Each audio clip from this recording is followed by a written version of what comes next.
Want to say good morning to you. Thank you so much for tuning in to another edition of Wncr-Tv Now. Don't quite know how this will be working this morning, as I am doing something different, as I was working with Facebook Live and could not get it to function properly. And so therefore I have got it streaming on YouTube this morning. Of course, I've been talking about YouTube, and so seamlessly it worked pretty much fine this morning. And now it is how to get people over from the normal Facebook viewers to find the YouTube page and let me see. I did put a link on the Facebook page, and it looks like it's pretty seamless. So I think we'll be okay there.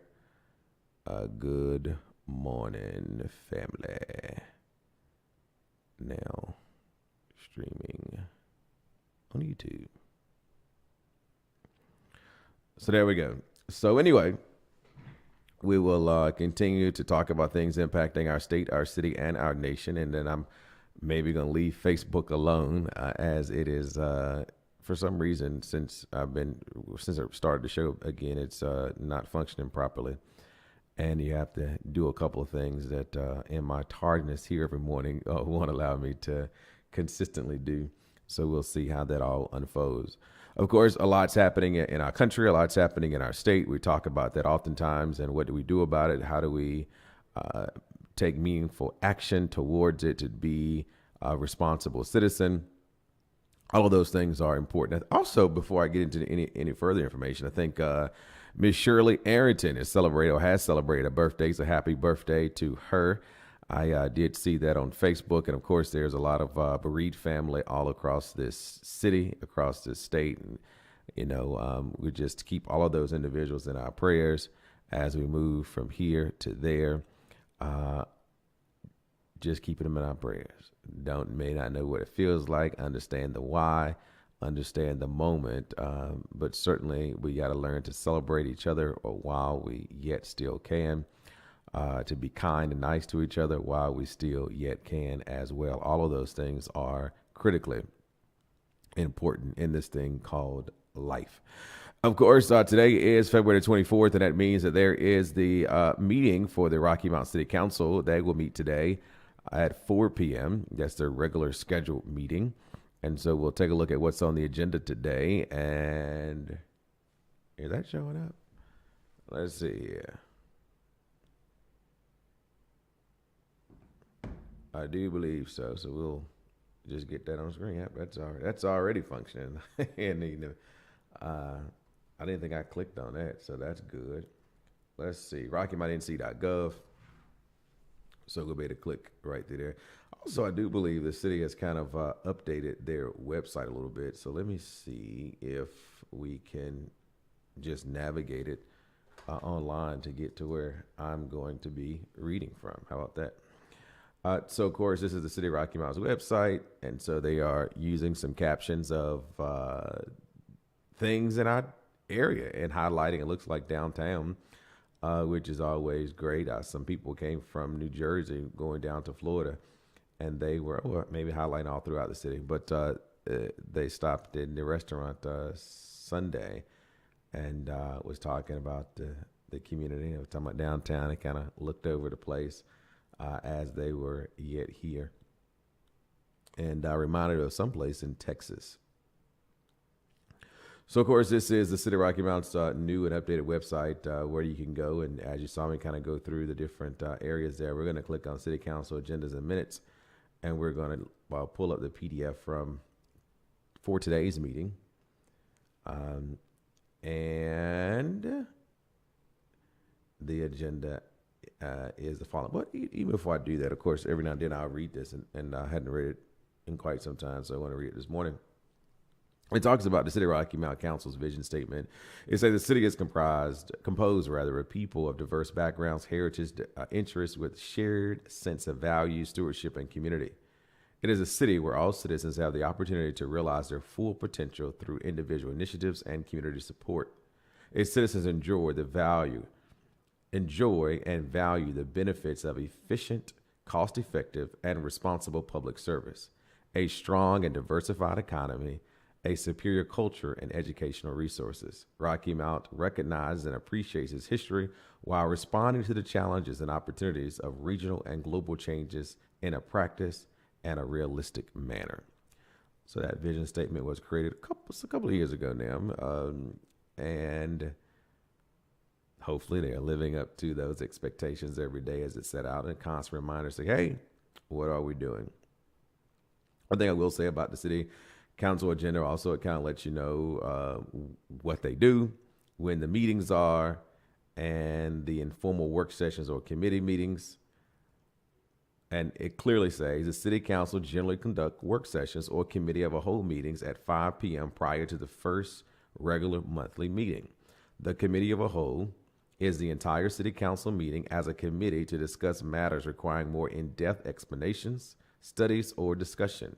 The committee frequently makes recommendations to the city council. However, no recommendation made by the committee as a whole are final until accepted by the council in a regular meeting. And so we always talk about that there's no action that can be taken place in a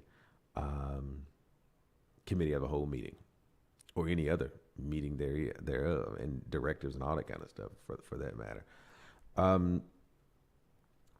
So let's scroll down to the agenda for today. And normally your 4 o'clock meetings are pretty quick agendas. And so it's going to be the meeting called to order by the mayor, the prayer, the roll call by the clerk, the consideration of the minutes of the regular scheduled committee of a whole meeting held on September the 9th of 2024. Fiscal year 2024 financial study by fund preliminary. Ken Hunter, assistant to the city manager for budget evaluation. And I remember seeing that. The fiscal year 2025 property tax update, that was all in the same thing that he did. The AECOM, Imagine Rocky Mount, Emily Pinkston. In fact, I was there in person for this meeting, and I think about it. Fire damage residential structures, the LDC text amendment for fences, I talked about that. And the fiscal year 2025 Dirt Street pavement resurfacing, and that was a closed session. Minutes of the regular scheduled city council meeting held on December the 9th. So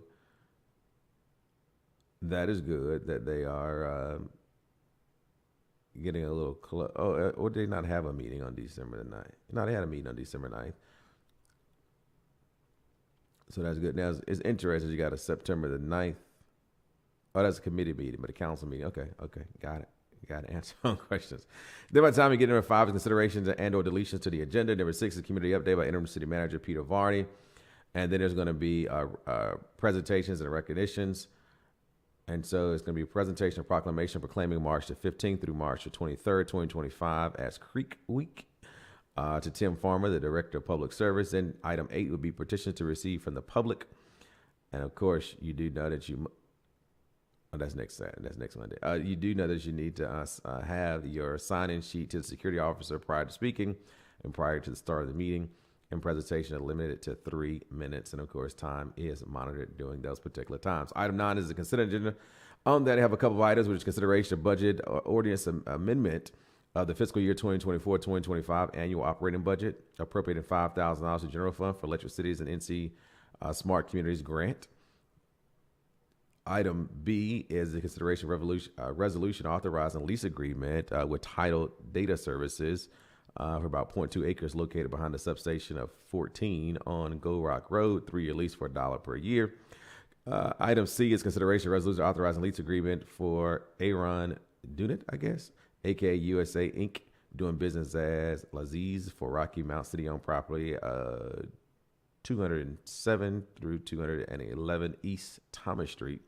3-year lease, and that is annual rent at $47,000 with monthly installments being about $3,900.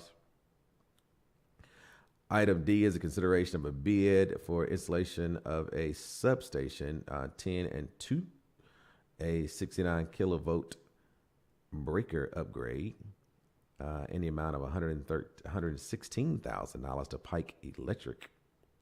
Item E is consideration of bid for installation of security cameras in city parks to award it to A&B Integrators, LLC, doing business as Security 101 of Raleigh for a total cost of $227,000. And via the General Service Administration, a group repurchasing program, general statute there is what they are doing there. And then there is item G, which is consideration of council and committee whole meeting scheduled for March the 10th at 5 p.m. and the city council meeting scheduled for March the 10th at 7 p.m. I do believe this is in connection with the city being at a retreat, if I'm not mistaken, but I have to double check that because, again, I've been absent in a number of things. Item 10 is a quasi-judicial public hearing relative to an appeal of the planning board's denial for a floodplain development permit, which is 2161 Bethlehem Road, Maple Grove Major Subdivision. Item 11 is consideration of amendment to custodial contract with a 5% increase for $181,000. And item 12 is a closed session relative to personnel. So that is the city council agenda for today. And so, again, it'll be a relatively short city council meeting, probably. And it just also depends on how many people are going to be speaking at the city council meeting for public petitions. And oftentimes, the 4 o'clock meeting don't have as many as the 7 o'clock meeting. It's just time because generally people are kind of working at 4 o'clock. Then there are other times when there are some heated discussions. There are a lot of people at the 4 o'clock meeting. I'm not aware of anything that has been a rallying cry of the community by and large to produce such a turnout at 4 p.m. But again, I'm not in know of everything. So we'll see that. Of course, thanks to the investment the city council has made over the years, city council meetings are available without you showing up in the council chambers. And they are available on their YouTube page via the City TV 19. As well as their committee meetings are available as well. And wish at some point they will make their auxiliary meetings available as well, like the planning board meetings. Oftentimes you'll be in other cities. I remember being in Greenville. I do believe it was Greenville. And the planning board meetings are televised, and so citizens can see what is going on. Oftentimes people are not aware because they just don't have the information in front of them. Oftentimes they'll say nothing is happening in a city of Rocky Mount or wherever you might be living in. But if you do have access to those things, you can kind of keep abreast of what is happening in the community and find out that there's a lot of soil being broken. There's a lot of construction happening. There are many people being employed. You can just look over the last year at some of the things that has sprouted up in our community that was not there before. And it's because economic development is happening, even in the midst of our buildup from COVID, even in the midst of what we call maybe a not so great economy and what have you. Those things are working, I guess, somewhat better than what some may expect. And of course, that drives up revenue, which we hope in the interim or the long term, should I say not in the interim, but in the long term, it will also have a possibility of a tax rate reduction versus an increase. If we was working on a solid plan on how we did, in most people's minds, they say, how in the world can you have a tax rate reduction? Well, clearly, you can have it when you work towards and plan towards building a robust community similar to what the vision of Rocky Mount is. And not saying it's going to happen overnight, because clearly it won't. But you can look at a area like a Raleigh or et cetera, who has a lower tax rate than that of Rocky Mount. And why? Because they have more people contributing to their tax or to their, I will say, their tax roll. And then, of course, property values are a little bit higher there. So the question is, how do we then get additional population to Rocky Mount? How do we then help to increase the property values of our assets in our community? So therefore, citizens can have a rate reduction versus a rate increase at a true rate reduction, not a rate reduction because it's a net neutral rate where all this kind of, if the net neutral rate reduces the actual tax rate, then sure, that is actually a reduction, because the net neutral rate keeps no, it doesn't. So I changed it. It has to be below net revenue neutral, but that wouldn't be actually a wise thing. Think about it. So that's an interesting thing that I'm thinking out loud, because a revenue neutral rate is actually a rate in which is established by a municipality or a township or what have you to keep their revenues neutral, and neutral actually gives them an opportunity to raise it by no more than 2.5% or something of that nature. So if it was truly a flat rate and not a 2% increase or what have you, then perhaps. And if people say, well, you can't grow a city without growing the need for additional tax dollars. And again, that is a mathematical formula that would take me a little longer to kind of navigate through to look at how you can, in fact, increase volume of citizenry and at the same time have a reduction of the rate that you're charging to each taxpayer. Because now instead of one taxpayer paying $20 towards something, now you can have two taxpayers paying $10 towards something. It's kind of like the economy of scales type situation. But oftentimes people will say, no, that just can't, government can't work like that. And so that then creates the question of where we are, I guess, nationally with a Doge looking at governmental efficiency and how to make it more efficient. And then, of course, the strategy behind that is interesting too. But when you look at all those things, there's certainly some possibilities of having your monies out of pocket on an annual basis reduced. The same is similar to utilities, right? So you look at a smaller utility company, similar to a city of Rocky Mount or a city of Wilson or a city of Greenville or whomever, and you look at how many people they are supporting over that span, right? That locality. They are not able to have the same economy of scales volume as someone like a Duke Progress, who has millions upon millions of customers compared to a 30,000 customer base or a 40,000 customer base, right? And so when you talk about buying a $1 million item, well, now that $1 million has to be spread amongst the operating profit of the organization, or you can just use just plain old math and say amongst the 30,000 customers. Meanwhile, $1 million spread over an organization that has 1 million customers, well, it's just $1 customer, easy math, this, that, and third, right? And easy math for the other one too. But so those are some of the things that you kind of look at. The volume helps create the lower out-of-pocket expenditures for each situation you're dealing with. And so then the question is, how do you create the quality of life in our community that would entice people to want to come here and to raise families here and to invest in our community and all these other things that people can go and do. I think those things are critically important to the success and survival of our city or any city that might be watching. These are things that people kind of work on every single day. And people are moving to North Carolina, right? There's no ifs, ands, and buts about that. And the question is, why are they not in large masses moving to Rocky Mount? Because the other thing that's a misnomer in our community, I think, through social media and et cetera, is that people are not moving to Rocky Mount. That's the furthest thing from the truth. The furthest thing from the truth. There are a number of people who make Rocky Mount home on a monthly basis. And again, there are people who move away from Rocky Mount too and say, I'm never coming back here again.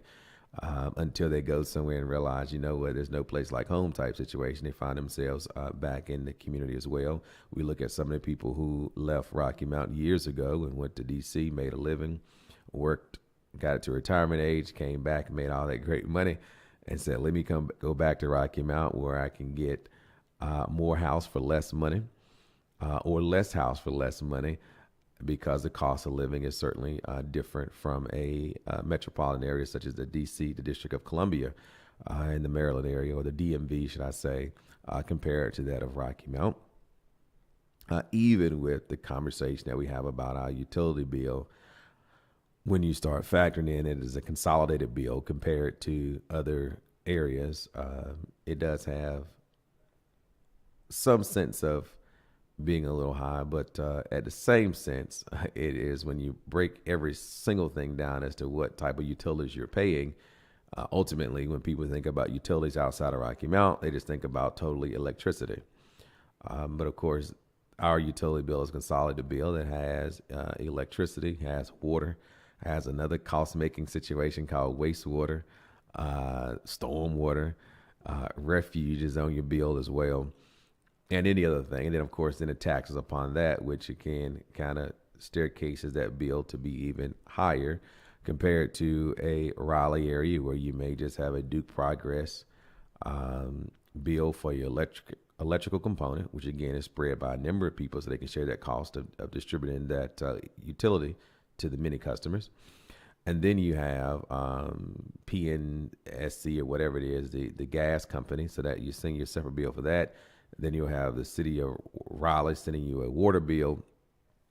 And so that you don't have that consolidated bill approach. You have multiple envelopes you have to open up compared to that of Rocky Mount. Now, there are some people in Rocky Mount who do open up two different bills because you may have Edgecombe Martin as your electricity provider. You may get your water from the city of Rocky Mount or something of that nature. So, and then there's some areas I think have Duke or Duke Progress as well. So just depending on where you are, there are some instances where you don't have that complete consolidated bill because of the utility grid that you might be living in affords you an opportunity not to have that situation occur there. 20 minutes past the 8 o'clock hour this morning on Wncr-Tv Now. We are live on television, Wncr-Tv 21.1 over the air, broadcasting in the Rocky Mount, Tarboro, Wilson, and communities and everywhere else.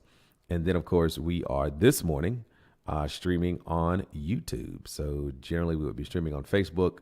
And for months, if not years, I've been talking about migrating to YouTube and had not did it because Facebook would ultimately seemingly work correctly. But of course, today, after doing 2 or 3 attempts, I said, you know what, let me just set this YouTube thing up and do it here. And so that's probably where we're going to be going forward. I'll try to put a reminder on Facebook. Hey, check us out live over here. So it is an extra click that you may have to do to get there, or you could just download the YouTube app, subscribe to the channel, and then it'll give you notification as to when we are on the air as well. That may be the more simpler approach there. YouTube. Matter of fact, who runs YouTube? I gotta see who runs YouTube there. Caller, good morning. You're on the air. Good morning, Mr. Bronson. Good morning. So you're saying that I can't get you on Facebook, right? Not this morning. Okay. Mm-hmm. I had been trying, and I'm like, what am I doing wrong? It's on Facebook. Yeah, on Facebook only. I'm not Facebook, YouTube. So, of course, you see me on television. But so if you go to the Facebook page, I made a post a few minutes ago. If you click on that link, it should open up the YouTube page. Right. Okay. I don't know what I was like. Okay. I was wanting to read the comments this morning, but I couldn't get them. That's why I called in. Oh, yeah. But you had an interesting topic last Friday. Okay. I did go back and watch, and you was talking about politicians, and it got me to thinking about a conversation that I had with an individual. I believe it was in January or December. And my question to him was, how much is a vote to you? And what does the average voter look like? He never did give me a response to that. But what does an average voter look like? Everyday people. Thank you. Everyday people is an average voter. So my other question is, why are you running for public office if you are trying to distinguish what individuals should look like and who is a active citizen in the community? I think it's unfortunate, but I think that is a culture in which we find ourselves in, especially when you look at federal government and things of that nature. The ideal of seemingly to get away from DEI. And then we're going to look at, what is replacing those people who were in positions, right? And so it is trying to shape what government will look like. Again, that is kind of like the undercurrent of our national politics that ultimately are going to flow into our local politics. And so until people stand up and say that that's not what we want, and we want people to represent everyday people, be everyday people, is where we are. But yeah, we are going down a dangerous road where it is trying to get your constituent base to look a certain way, and to create a system of or further dividing in this thing called the have and have nots, so to speak. Right. So do you feel that people who has that type of attitude should run for public office? Absolutely not. I don't think so. Unfortunately, though, people vote for people like that. People vote for narcissistic, self-serving individuals who can get in and tell you that they're all about them, or they're all about a single issue. And then when they get into a particular office, they are not about them. They are about themselves, i.e., look at the number of people who probably wanted government efficiency and this, that, and the third, and government employees, and found themselves without jobs today, right? Okay, and I'm bringing this up because this individual and I had a very heated conversation. Mm-hmm. In fact, he deleted me from his page, and I have no problem with that. But if you're in a ward that you know that's already underprivileged, why in the world are you trying to run for office in that particular ward? Well, first of all, I don't think a public person who's running for office should be deleting, excluding people from conversation and or access, right? Right. So that conflicts the ideal of running for a public office. How can a public office candidate or whoever have this idea that I will just block you and not have a conversation with you? So that would be the first strike there. There needs to be openness and an opportunity to discuss differences and not ban or block people because they disagree with your difference. I understand. And my last question is, I made a comment to him right before he deleted me. I was going to make sure that everybody knew his attitude towards the ward and how he viewed people. My question to him was, are you trying to get into that particular office just for self-service or to help the community? Mm-hmm. Do you feel that I should do that? Oh, sure. I think you have a right to ask public candidates and or elected officials anything about their rationale and reason behind why they are running for particular office and why they hold particular offices. And then when they give you the response and say, well, hey, based on that, why aren't these things your priority type situation, right? We don't hold elected officials accountable. A number for whatever reason, and that's just what it is. We'll vote for them for 2 years or for 4 years or 8 years for judicial candidates, and don't see them again to the next election cycle. Right. Well, anybody, this is my personal opinion, anybody that's running for public office or any citizen, I think that they owe public officials some type of respect, especially out in public. And when he displayed a nasty attitude towards the mayor one night, I was through with him then. And then when he got on WHIG and was very arrogant, I felt that he was distasteful. But we'll continue this conversation. I told him that I was going to talk about it. I will continue to talk about it, and I hope that he gets 0 votes for that ward. I don't know who else is running in that ward, but I just can't see him in that position to be helpful to the community. Thank you. Thank you. 252-407-8432. That's 252-407-8432. 828, that's a pretty cool number, 828. It is 828 this morning. Monday morning, February the 24th. Remember, the Rocky Mount City Council meeting is today at 4 p.m. Good morning also to Derek Montgomery, who has commented or said good morning via the YouTube page. Again, this is where We will most likely be on weekday mornings now with the WNCR-TV Now program as we talk about things impacting our state, our city, and our nation. And so we do thank the caller for calling in this morning to express their concerns about the state of political candidates, right? Political candidates. And so we more politically driven than ever before to talk about things that are happening. And again, when we look at the state of our state, there you go. The state of our state. In fact, I posted something on social media on my Facebook page. Let me go back to that, see if I can find it real quick, about a bill that was filed in the North Carolina General Assembly. Yeah, this is it. So it's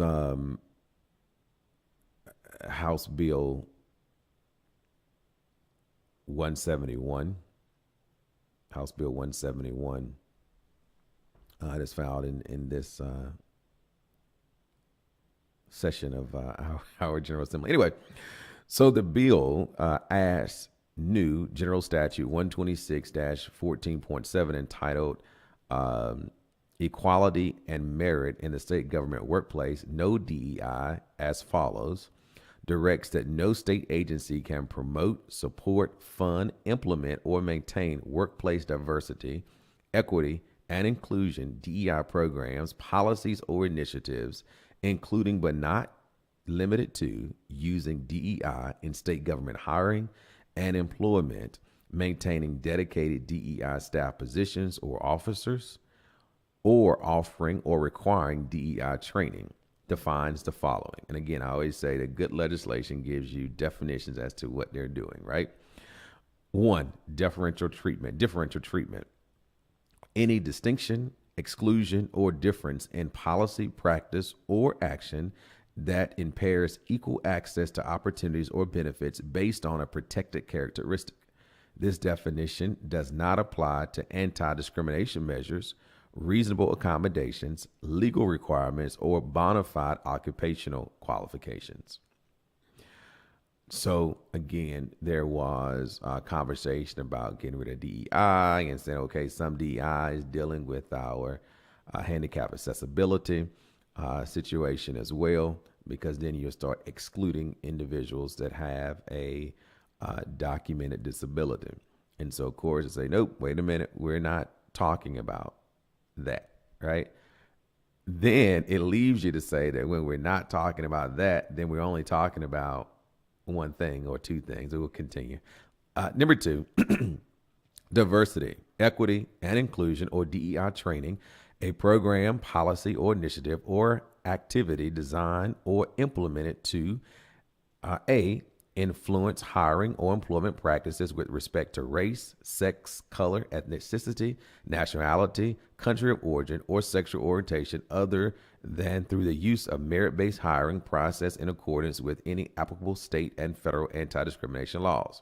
B, promotes differential treatment or providing special benefits to individuals on basis of race, sex, color, ethnicity, nationality, country of origin, or sexual orientation. And 3, protected characteristics, any trait protected by the state or federal anti-discrimination laws. So this bill will then direct the state auditor to conduct a periodic compliance audit to report any violations specified to the North Carolina General Assembly Commission and the General Assembly itself. It makes it a Class 1 misdemeanor to knowingly and willingly violate the statute and subjects any state officer, employee who violates the statute to be removed from office. To create 2 civil actions arising from the violations of the statute. 1, for employees of state agencies for damage to employees resulting in the violation of statute.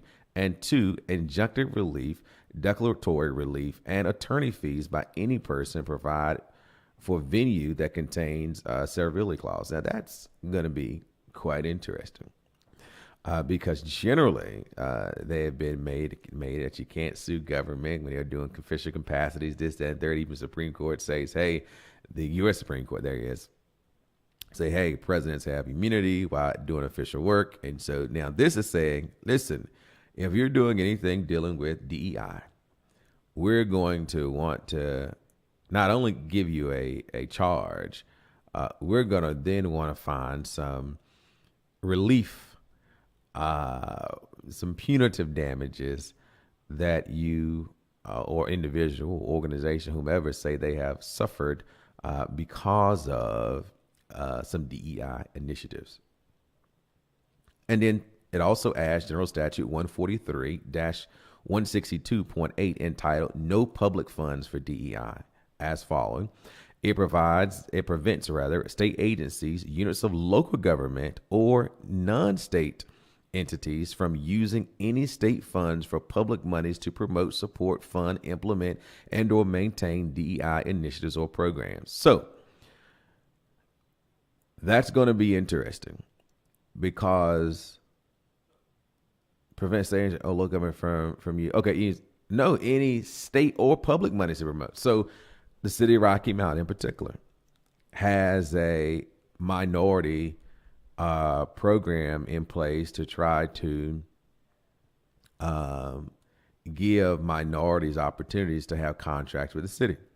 So I think when they had looked at contract spending for the city of Rocky Mount, I want to say minorities was less than 1%. So 99% of the city's annual budget dealing with contracts, and again, these numbers could be a little off. I got to go back and look. I'm just trying to do it from memory, but it was a low. It was not in the teens, if my understanding was. And we'll just go to the extreme. We'll just say we had extreme, right? That 99% at that time before they created the women and minority program, that they were trying to figure out, okay, how do we then spread some of these dollars and figure out why minorities and women were not getting contracts? Because nearly 100% of contracts were given to organizations that were not minority owned and or controlled. And so the city of Rocky Mount said they want to do something. However, if this was to become law, that program would have to cease. And I say that because of this, and it may be the attorney could say something different because I'm not a city attorney. In that, monies that local governments take beyond enterprise dollars would in fact be public dollars. Now, enterprise dollars are different. However, the enterprise dollars that they give, you can only spend but so much of that as well. I think it's like 1.5% or some small percent can be transferred from the enterprise fund to general fund. The rest of the enterprise dollars must only be used exclusively for the solvency of that enterprise. And what are enterprises? The Rocky Mount City Utilities is the enterprise fund. The gas fund's the enterprise fund. You just think about those type of things are enterprise funds that our local government have, and the rest of the funds are public dollars. So again, this says that if this was to be passed as a law, that the new law, General Statute 143-162.8, entitled No Public Funds for DEI, as follows, prevents a state agency, units of local government, and non-state entities from using any state funds or public monies to promote, support, fund, implement, or maintain DEI initiatives or programs, prevents these programs from applying for, accepting, or using federal funds, grants, and other financial assistance that requires compliance with DEI policies. Wow. Initiatives and mandates, directs any existing programs funded through such means must be discontinued unless continued participation is expressly required by federal law. Defines DEI, and of course, what are they doing for federal law? They're going to try to do federal law. There's no DEI going on there as well. Non-state entities, public money, state agencies, state funds, and units of local government further directs that the above prohibition includes, but not limited to, the use of state funds, monies to one, utilized in DEI hiring, employment, admissions, or award of contracts. We just talked about this, right? Offer or require DEI training, maintain DEI offices or dedicated staff positions, whether permanent, part-time, full-time, or temporary. Clarifies that the statute must not be construed to conflict with the First Amendment speech rights, Title IX of the Education Amendments of 1976 as amended, the Americans with Disability Acts as amended, the Age Discrimination in Employment Act as amended, the Title VI of the Civil Rights Act of 1964, or other acceptable state or federal laws. Directs that the statute cannot be construed and applied to any of the following. Directs that the statute cannot be construed to apply to any of the following. Okay. One, academic course instruction. Two, scholarly research or creative work by institution or higher educations, students, faculty, or other research personnel, or dissemination of research or work. Three, an activity of a student or organization registered within a recognized or by institution of higher learning, guest speakers or performance of short-term engagements, policies, practice, procedures, programs, or activities to enhance students' academic achievements or postgraduate outcomes that is designed to implement without regard to race, sex, color, or ethnicity. Six, data collection, and seven, bona fide qualifications based on sex, which are reasonably necessary for the normal operation of public higher education, including but not limited to sports teams, organizations. By sex, single-sex bathrooms and locker rooms, requiring the maintenance employees to assign to a single-sex locker to be a member of the prospective sex. Fraternities and sororities restrict the number of one sex, having sex housing options for students. Making a class 1 misdemeanor for knowingly and willfully violating the statute requires an annual posting of compliance measures for each state agency, unit of local government, and non-state entities starting February the 1st, 2026. As well as submission to the state auditor, directs the state auditor to submit an annual report specified to the NCGA committee starting on April the 1st, 2026. Directs the state auditor to conduct periodic compliance audits and report any violations specified to the North Carolina General Assembly Commission and the North Carolina General Assembly itself. And it goes on. I mean, again, this is a bill that is sitting in the North Carolina House right now. That is, it was filed on Friday, February 21st. And this is just a summary of what it's going to do. And this is the bill as filed.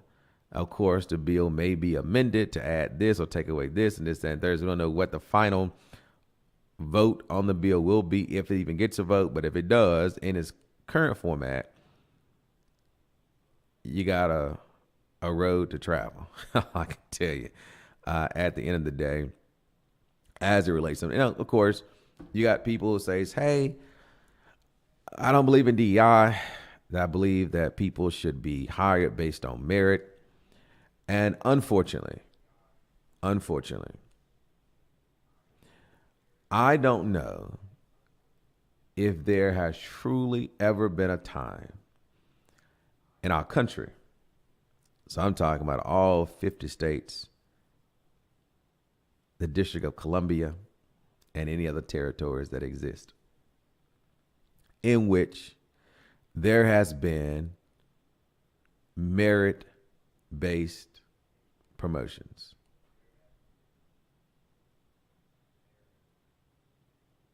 I just don't know if that's truly the case because, of course, merit is subjective.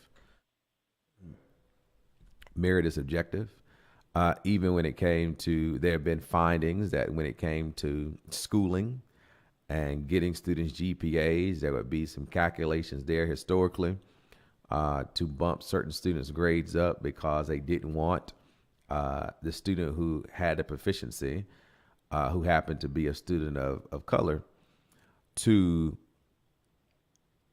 be able to be the valedictorian of a particular class. So they would go and change grades. And so when we talk about we want merit-based things, I mean, we have been operating in a country, in a state, perhaps in a city, that has some issues with merit. And merit sounds good, but truly, have we ever operated in it? And unfortunately, I think that where we are today is that you see more people whom you wouldn't expect to be in positions and say, wait a minute, there's no way possible that we would have, or they should have, reached such a plateau in this. It just, in my mind, I don't think that a person who looks like this, who sounds like this, who might have grown up in this particular sector of our country should have this particular job or access to this and this, that, and the third. We are going back to which we came, from which we once came, right? This is why, I'll say it again, that there is this push not to teach history. There's this push for people to be uninformed. So when these things are slapping your face today, you eat it like a whole bowl of great, delicious ice cream because you don't know any better. And if someone tries to tell you, you know what? We done hoed down this road before. We done plowed down this road before. We done dug some ditches around here before. We done did a whole bunch of stuff. And I'm telling you that this is what it is. We'll say, oh, no, you're just angry. You're just mad. You're just upset because we're working on efficiency. We're working on making America better.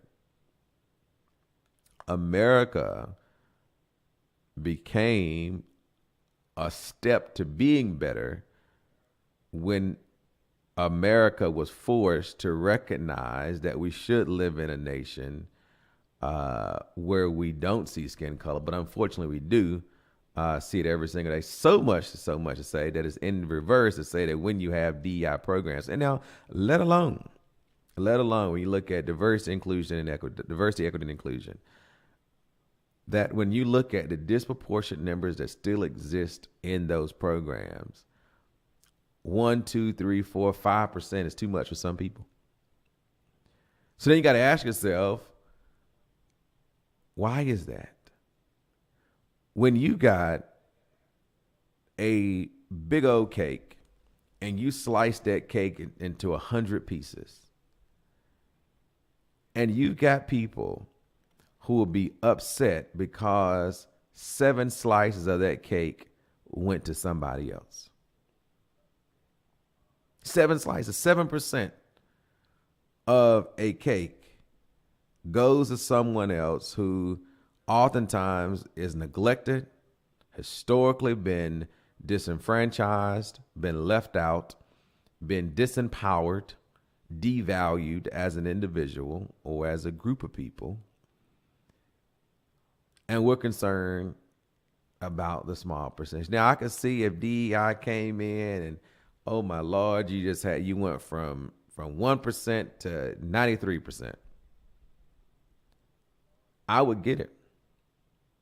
But the reality is DEI was essentially reversing what was really going on, because here it is. You've got people who were 100% excluded from activities, 100% excluded from access to gainful employment. And when they start encroaching upon a 2%, a 3%, a 4%, a 5%, or whatever the percentage is, oh my Lord, we done did the worst thing since the worst thing, the last worst thing, right? Make that make sense. But again, when I see people who have been beneficiaries of diversity, equity, and inclusion, gonna sit back and shout and YouTube and with your smart self talk about how you don't need it. What type of Kool-Aid have people been drinking across this country, in this city, in this state, anywhere, who would champion the idea that we have somehow or another rid ourselves of the separate and unequal society that still matriculates through this country? And because we've had individuals who become doctors and lawyers, I mean, that's not nothing new. Folks have been doctoring on ourselves for years. That's nothing new. But the deal is, that as a society, as a nation, we have devalued people of color, any color for that matter, so much that we don't believe that we have the necessary wherewithal to take care of ourselves. But folks had to take care of themselves when no one else would. So they had to find how to feed and clothe themselves, how to make themselves better when they got sick. But again, we sit here in a society and we say that because things seem to feel a little better, we got this happening now, we don't need it anymore. And the second, I guarantee, the second it is not a requirement for people to do better, they won't do better. This is why laws exist in the first place. Laws exist because they understand that if I don't create a speed limit on Highway 64 or Interstate 87 or whatever street you might be driving on, that people will drive any and every speed they want to. So they create a law to make people do right. And so DEI programs were created in this country because the country still was not doing right. So you had the 1964 civil rights action that was going on during that particular time, and talk about this and talk about that, and these things are supposed to occur. And then you found out that still wasn't enough. In fact, if you go back and look at some of the writings at the time, some of the speeches at the time, they will tell you that this bill is not enough, President Johnson. They said that because they had enough wherewithal and foresight to understand that even though you have this limited protection, that is not a permanent protection. And so therefore people will find themselves going back to what they used to do. And where are we in 2025? Where are we in 2024? Where are we in 2023? Finding ourselves encroaching back to where we once came. But again, we live in an area where people say, there's one bill talks about the woke culture. Do we not realize that the opposite of being woke is being asleep? And so if you are asleep, how in the world are you as effective as a person who is woke? That doesn't make any sense. And yet you'll say, yeah, forget this woke culture because we want sleeping people. But yet they'll tell you, you're too lazy, you don't go to work, you don't do this, and da da da da da. But don't be woke. Don't be woke, and then we'll find out that, I probably shouldn't be woke. That's don't make any sense. How do we get to a place in which we are so passive in nature? Something to really, really think about. Something to really think about, I'll say. So that's where we are. I guess because I've been missing Black History Month, I wanted to be sure we get all this conversation out in February because, I don't know what March will bring, but certainly while we're here in Black History Month, in which they don't want to deal with either, that's a whole nother thing. But again, I just hope that there are those who might be listening to this video, may watch it later or et cetera, and say, you know what? I can't stand back and be idle. I need to be sure at least those people who are in my sphere of influence, that we're going to have a conversation so I know where they are. They know where I am. They know why this is important, why it's not important. And we can agree to disagree. Maybe. That's always a hard one too, because basically somebody's leaving out wrong. They say, well, let's just agree to disagree and just continue to be friends. I get it. It's the moment of appeasing the relationship. But then I go back to a biblical term, and that is that you're either hot or cold, lukewarm and spew out his mouth, right?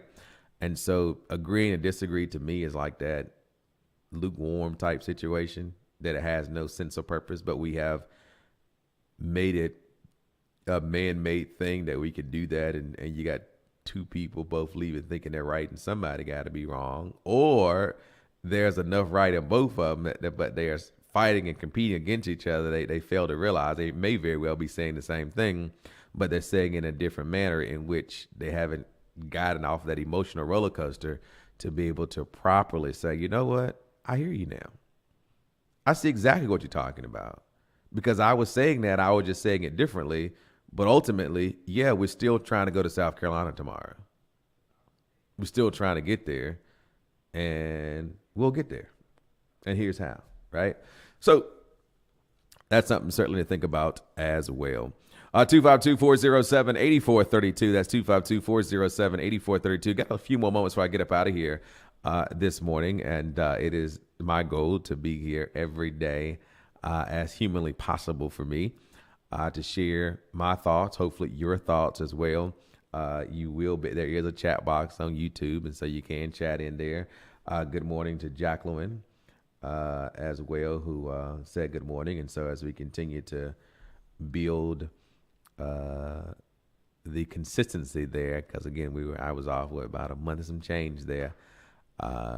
We will hopefully get people to know that now we'll be on the YouTube, which seems to be working a whole lot better, and it was easier to navigate. And so, and we could do both. We could do both platforms. We did that one time, but I think there was something that was that didn't quite work. But we can look at that again as it relates to the possibility of seeing if sometimes Facebook will work, and if it will, we'll do it as well. But basically, we'll try to make YouTube now the mainstay because of the ease of getting to it. So again, one thing you can do is subscribe to the YouTube channel. When you do that, it'll remind you, just like Facebook will, that, hey, that guy is on the air again. Let me see what he got to say this morning. Reminder again today is the City Council meeting for the City of Rocky Mount. And, of course, a lot of other things I'm sure is going on as well. And then, again, you do have now President Donald Trump talking about this whole possibility of running a third term. That would be, that was a piece of legislation they were trying to change or something. I don't know what will ultimately end up happening about it. Again, so let's talk about that. That bill that they were trying to talk about doing to change how many terms a president can have, if true, it was going to be at the exclusion of President Barack Obama, and I guess or Joe Biden for that nature, right? So here you are creating a DEI bill in itself, because if you're going to create a bill that would make it possible for presidents to have not now just 2 terms, but possibly 3 terms, or as many as they so desire, then that bill should be extended to all living former presidents. So you gotta just think about stuff and talk about how at least people were bold enough to call it DEI, but where sneaky legislation is, we're just gonna do this. We're not gonna call it DEI. We're just gonna call it law. We'll call it a statute. We'll keep it in basic, simple forms, so that way it doesn't bring any awareness, attention to it. But essentially, you're doing DEI, right? It's just going by another name. So let's be mindful of that as well as we move from here to there to everywhere else. For those who just tune in, be sure to go back and check out the video. It's just about a little over an hour, not quite an hour, because 3 minutes, the first 3 minutes is me seeing that thing is working correctly. But again, I'll be back here tomorrow around the same time, right here on Wncr-Tv, WAJA 102.5 FM as well, Rocky Mount. And so we'll see you to do it all over again.